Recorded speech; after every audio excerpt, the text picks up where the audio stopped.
Jalan masuk dia menyeramkan.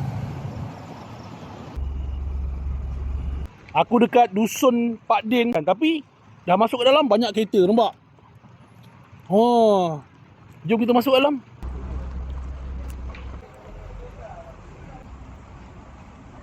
Apa nak makan apa, Bet? Hubung ayah ni dekat sini ada besok ikan makan. Ini pertama kali aku sampai kat sini dekat area Polisen lah. Betul tak betul ni sebab jalan dia tadi tu agak gelap sikit, naik bukit. Dan akhirnya aku sampai kat sini, masuk ke dalam. Wow, nampak terang. So menu-menu yang aku order hari ni, dia macam-macam ada lah. Kau tengok dia ada pizza untuk anak-anak aku. Macam-macam jenis pizza dia ada. Ada macam-macam jenis pasta. Yang best kambing dia. Aku tengok dalam menu tu best lah. Kita try. Burger pun ada. Nak menu untuk anak-anak kita, semua ada kat sini. Yang paling best, kat atas tu aku tengok dia orang boleh main snooker gitu. Area kat sini, vibe dia memang cun. Waktu malam memang nampak lawa lah. Siang tu tak tahulah, tapi dia buka daripada pukul 6 petang sampai pukul 11 malam. Hari Selasa dia cuti.